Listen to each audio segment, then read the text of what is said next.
Hi everyone, welcome to J chemistry. So guys BARC 2021 exam अपना over हो चुका है। अब क्योंकि 2 शिफ्ट में एग्जाम हुआ है, 23 सितंबर को भी था, 24 को भी था, तो इस बार ना कट ऑफ प्रिडिक्ट कर पाना डिफिकल्ट है थोड़ा सा, क्योंकि 2 दिन एग्जाम हुआ है तो लेवल ऑफ क्वेश्चंस भी डिफरेंट रहा होगा। हो सकता है दोनों एग्जाम्स के लिए अलग अलग कट ऑफ आए, या फिर ये हो सकता है कि नॉर्मलाइज करके आपका स्कोर दिखाया जाए। तो ये वाली सारी चीज़ें तो BARC डिसाइड करने वाला है। हम क्या कर सकते हैं, हम ये मेमोरी बेस्ड सोल्यूशन देख सकते हैं। जो ये क्वेश्चंस मैंने यहाँ पे लिखे 60 क्वेश्चंस हैं, ये सारे 23 सितंबर वाले एग्जाम के हैं। तो जिन स्टूडेंट्स ने दिया था आप यहाँ से मैच कर सकते हैं, और बाकी ऐसे स्टूडेंट्स जिन्होंने 24 को दिया है, आप ना अपने क्वेश्चंस का लेवल यहाँ से कंपेयर कर सकते हैं। आपको थोड़ा सा आइडिया हो जाएगा कि आपके जो क्वेश्चंस आए थे वो इसके कंपैरिजन में इजी थे या डिफिकल्ट थे।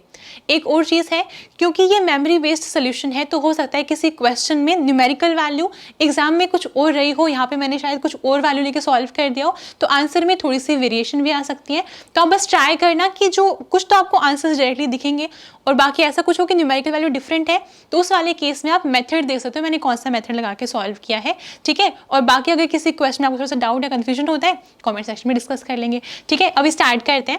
हाँ, एज यूजुअल जैसे हम बोलते हैं कि BARC में ऑर्गेनिक का पोर्शन थोड़ा कम रहता है, नंबर ऑफ क्वेश्चंस कम होते हैं। आई थिंक 20 या 22 क्वेश्चंस थे ऑर्गेनिक के एग्जाम में, ऐसे ही इनऑर्गेनिक का कम था। फिजिकल हमेशा की तरह बहुत ज़्यादा आई थी।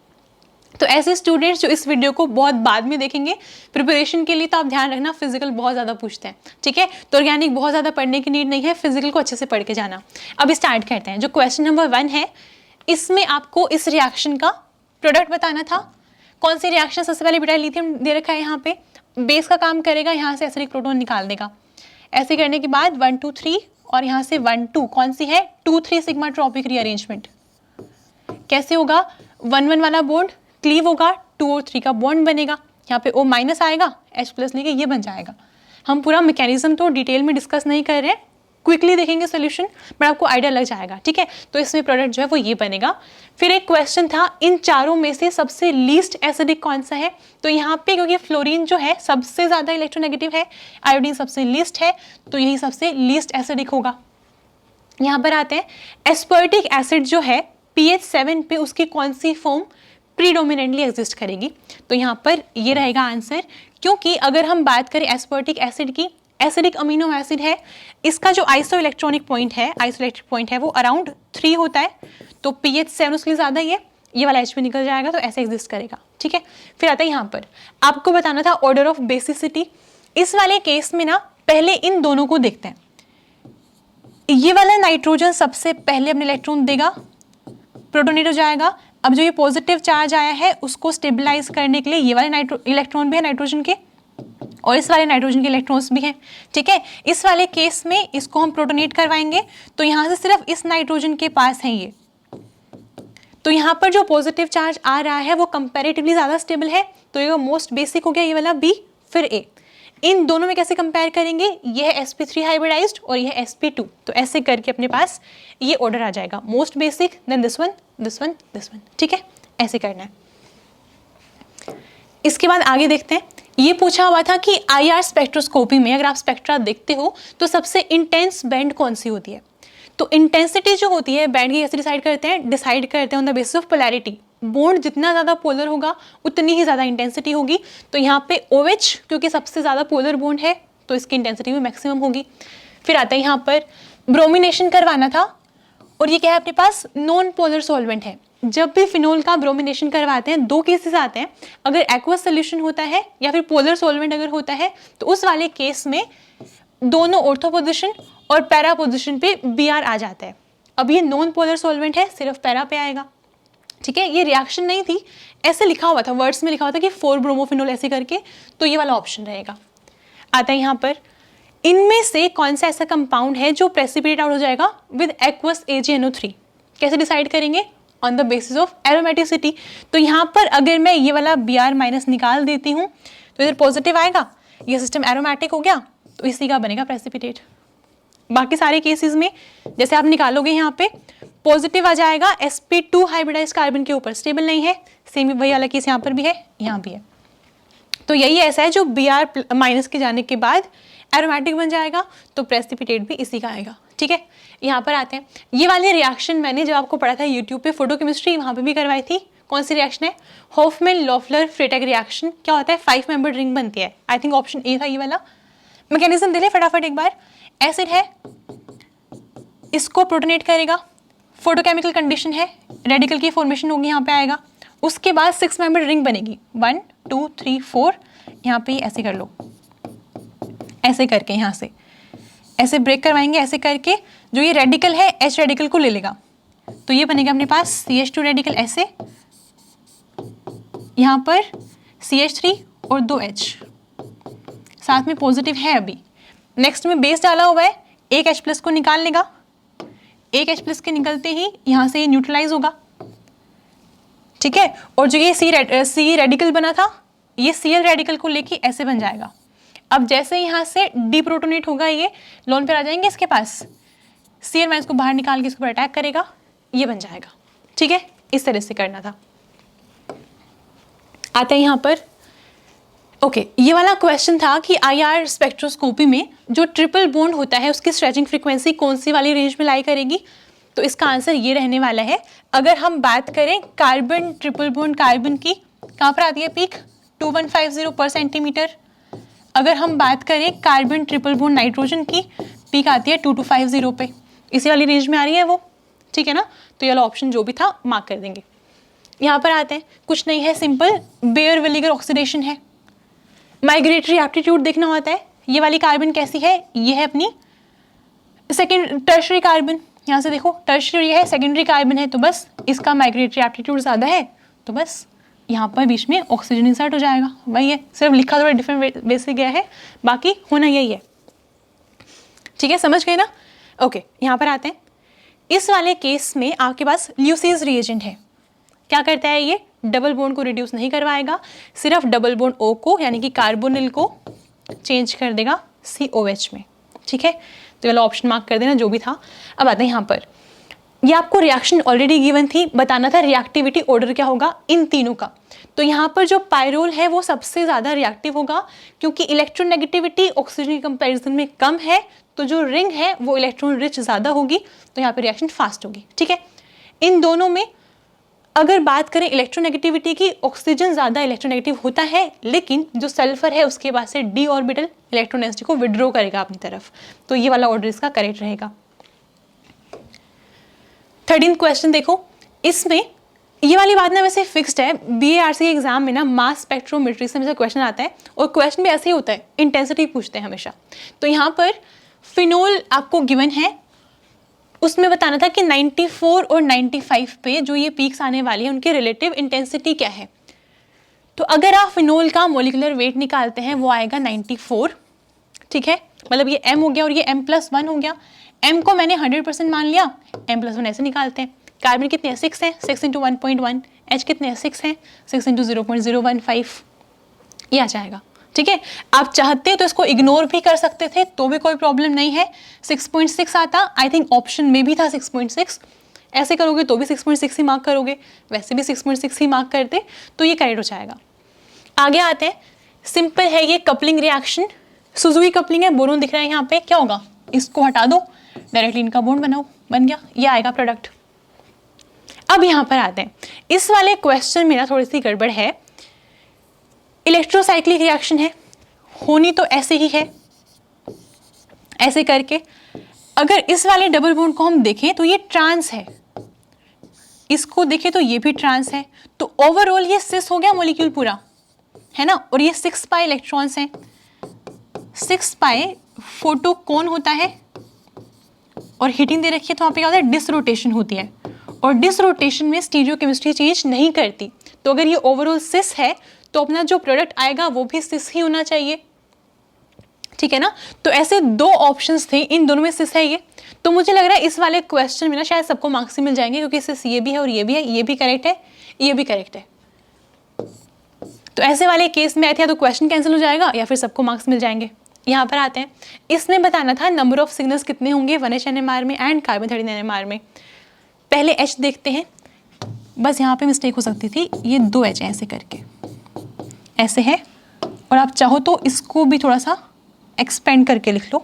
लेट्स से मैंने यहाँ लिखा ठीक है, तो यहाँ पर लेट्स से ये A है, ये B है, दोनों H डिफरेंट है, इसके इस तरफ कार्बोनिल हो गया, इसके इस तरफ H है, दोनों डिफरेंट हो गए, ये C D E F and F, ऐसे करके 6 सिग्नल्स आएंगे 1H NMR में। कार्बन भी उतने ही है, देखो ये एक टाइप का है, 1 2 3 4 5 एंड 6, तो 1H NMR में भी 6 आएंगे और कार्बन 13 NMR में भी 6 ही आएंगे। आगे चलते हैं गाइस, एक और चीज़ मुझे अभी याद आया, जो ये वाला क्वेश्चन था ना, ये 2 बार पूछा गया था, सेम क्वेश्चन था लेकिन 2 क्वेश्चन बिल्कुल सेम थे, यही वाला क्वेश्चन था। ये हो गया, और यहाँ पर हाँ, कार्बन 13 NMR में इन कार्बन की केमिकल शिफ्ट का ऑर्डर आपको बताना था। तो ये तो कार्बोनिल है, सबसे हाईएस्ट इसी का होगा, 180 से 200 के बीच में कहीं आएगा, तो 1 तो सबसे आगे आ गया। ये सबसे sp3 हाइब्रिडाइज्ड है, सबसे पीछे रहेगा, है ना, तो यहाँ लिखा हमने। इन दोनों में से अगर हम कॉन्जुगेशन देखेंगे, इस पे नेगेटिव आएगा, इस पे पॉजिटिव आएगा, तो इसकी वैल्यू ज़्यादा होगी, यहाँ 3 और फिर ये 2। अब ना मुझे ये श्योर नहीं कि 1 2 3 था या फिर 1 2 3 था, तो अब नंबरिंग जो भी होगी, बट कॉन्सेप्ट ये कि इसकी हाईएस्ट रहेगी, फिर इसकी रहेगी, फिर इसकी, और सबसे कम इसकी, इस तरह से। ठीक है, यहाँ पर आते हैं, ये भी स्ट्रक्चर डिटरमाइन करना था। तो यहाँ पर पहले हमें दिख रहा है कि 1640 पे एक पीक आई है IR पे, है ना, तो 2 ऑप्शन जो थे उनमें कार्बोनिल था ही नहीं, इनके अलावा जो दोनों ऑप्शन में कार्बोनिल नहीं था, तो ये वाली पीक हम जस्टिफाई नहीं कर पाएंगे।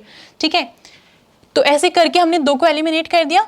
इसके बाद ये वाली पीक किसकी है, ये NH की हो सकती है।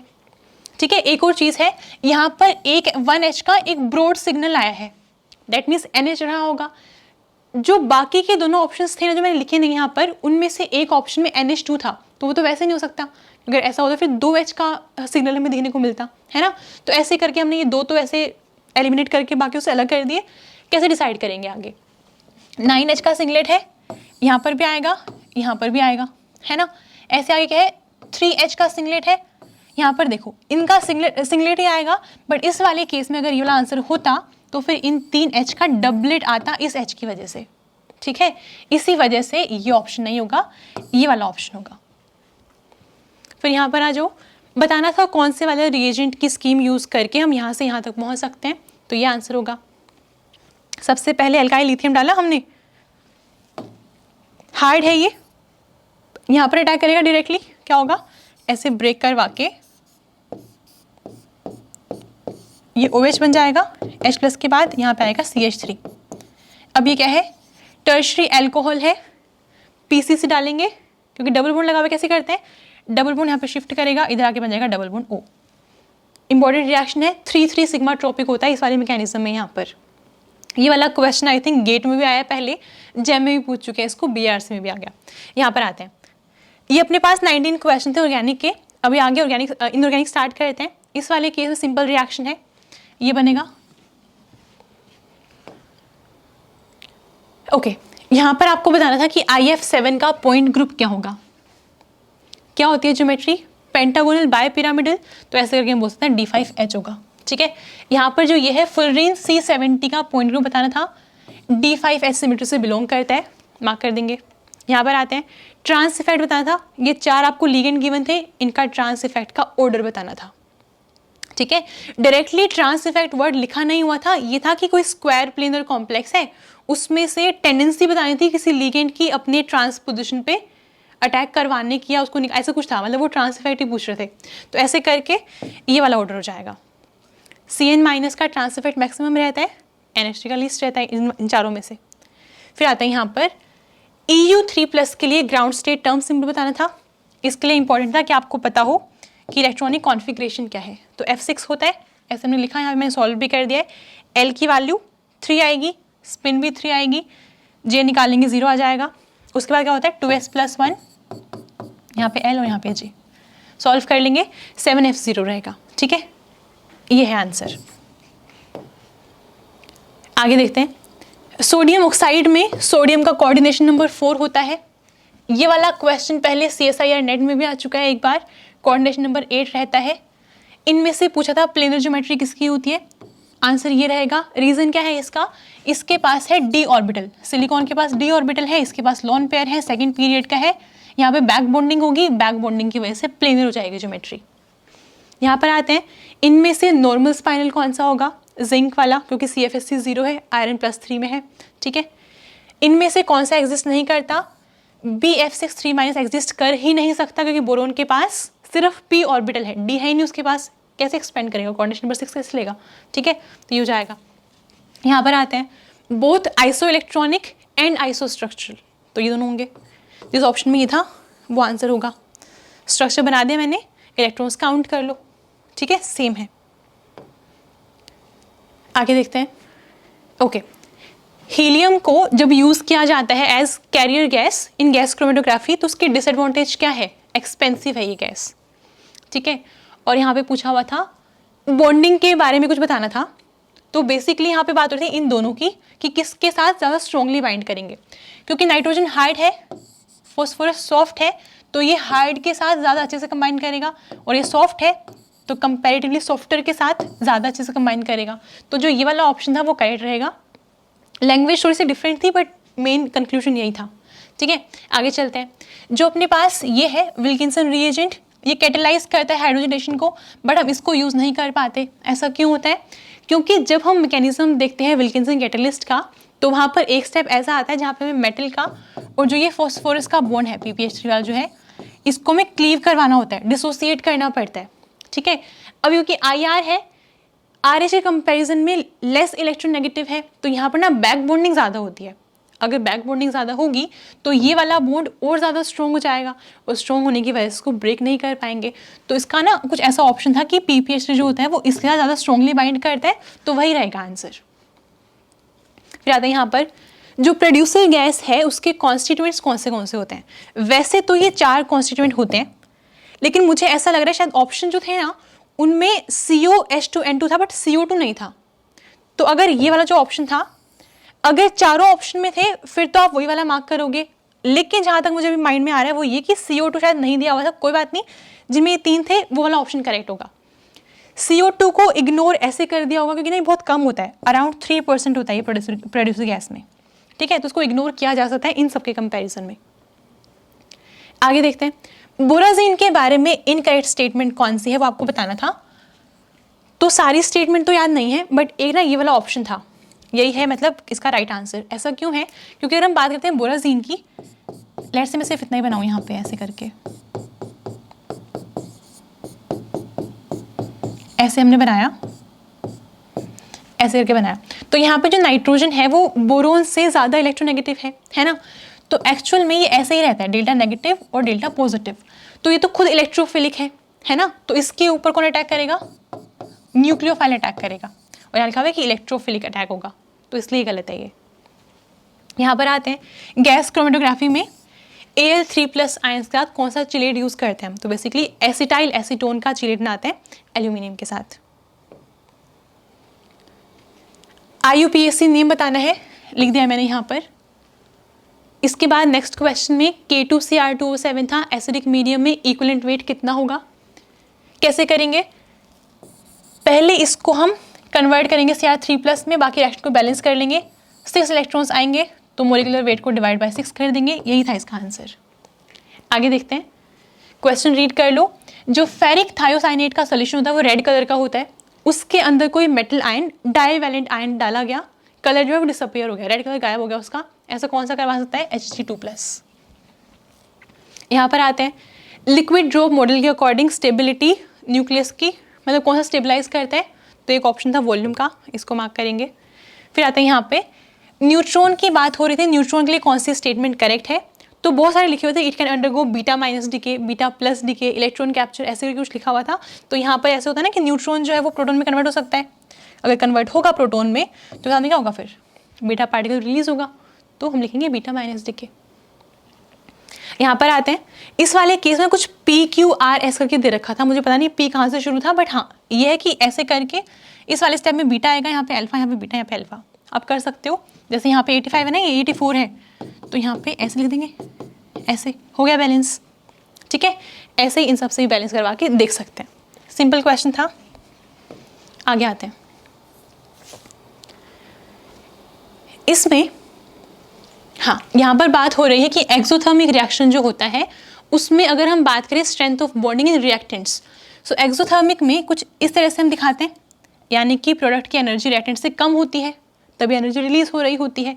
तो इसका आंसर होगा लेस देन प्रोडक्ट। इसका रीजन क्या है, देखो जैसे मान लो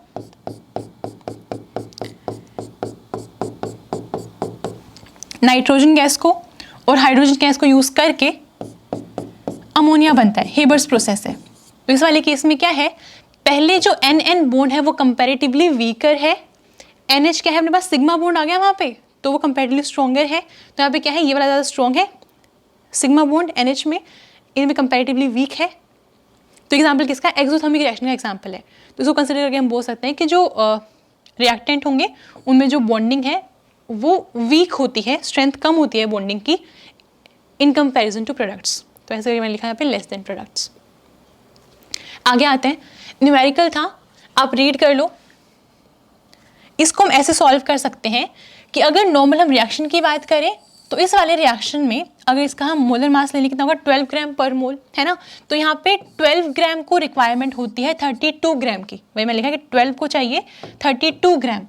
क्वेश्चन में दे रखा है 6 ग्राम, तो 6 ग्राम को कितना चाहिए होगा, 12 के लिए 32, 1 के लिए 32/12, 6 के लिए 32/12 इंटू 6, ऐसे करके आ गया 16 ग्राम। यानी कि 6 ग्राम कार्बन को कंप्लीटली बर्न होने के लिए चाहिए होगा 16 ग्राम ऑफ ऑक्सीजन, ठीक है। तो यहाँ पे दे रखा है 40, 16 को यूज हो जाएगा, कितना बचेगा 40 - 16 24, इतना बचा हुआ है, इतना टोटल था, इंटू 100 कर देंगे, परसेंटेज आ जाएगी कितनी बचेगी ऑक्सीजन, ठीक है। आगे देखो, आइडियल गैस के लिए कांस्टेंट टेम्परेचर पे कौन सी कंडीशन करेक्ट होगी, तो ये वाला ऑप्शन था, इसको मार्क कर देंगे। फिर आता है यहाँ पर जो क्वेश्चन नंबर 46 और 47 मैंने लिखा है ना, स्टेटमेंट बिल्कुल सेम थी।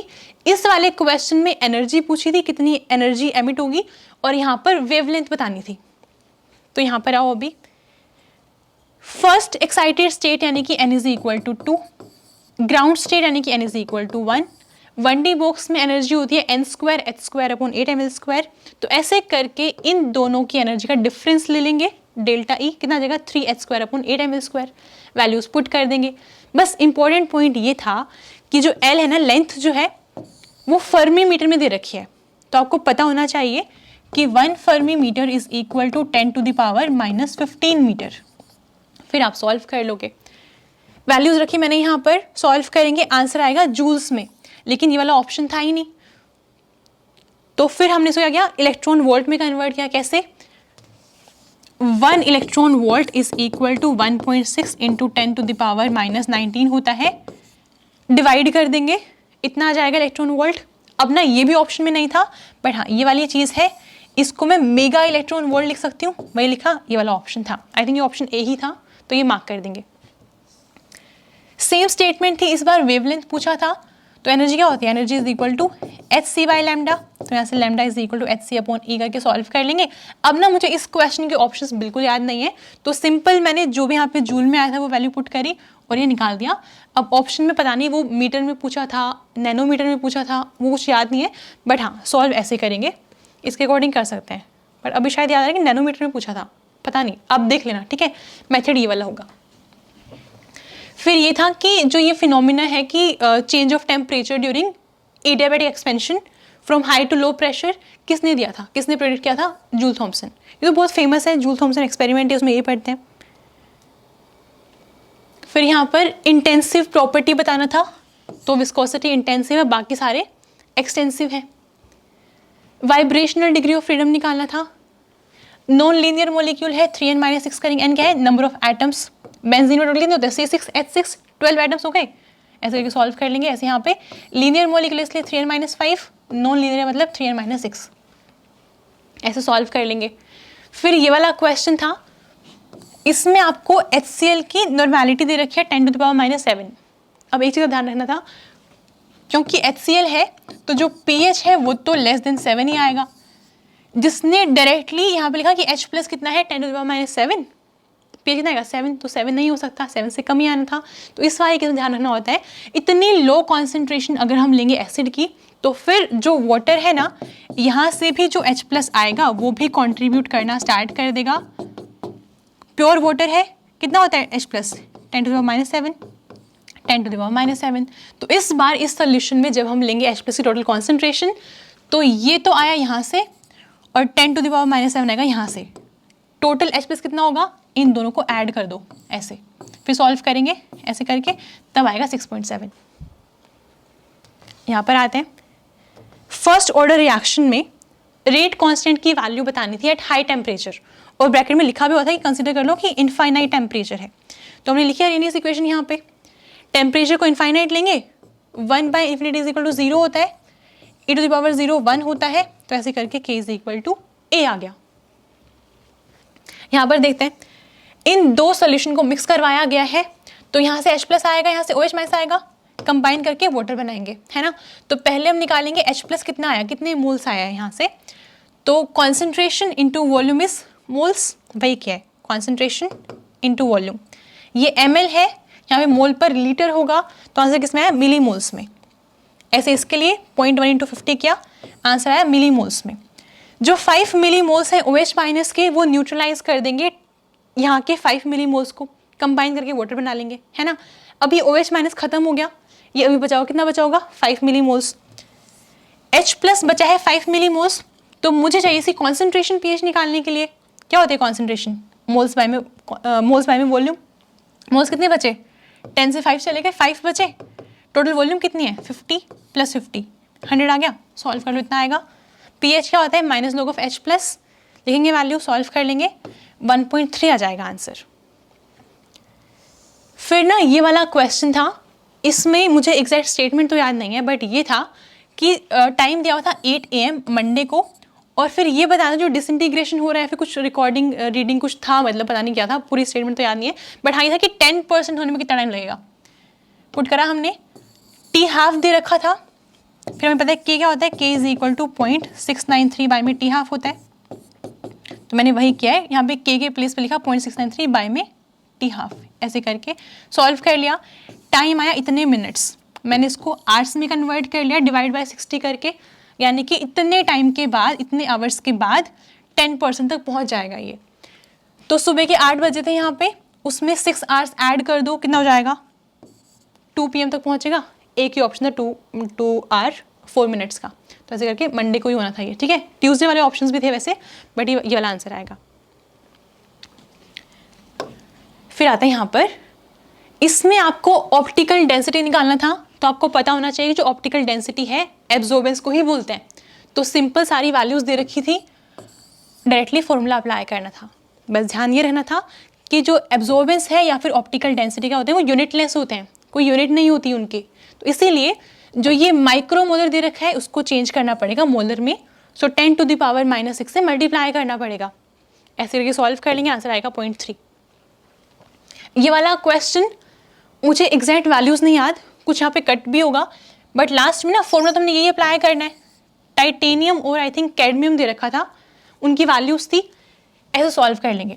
इस वाले फॉर्मूले में पुट करेंगे, पहले मान लो मैंने टाइटेनियम के लिए लिखा, कितना आएगा 6, नहीं ये कैडमियम की वैल्यू थी 6 = K की कोई वैल्यू थी यहाँ पे, कॉन्सेंट्रेशन आई थिंक 1 दे रखी थी।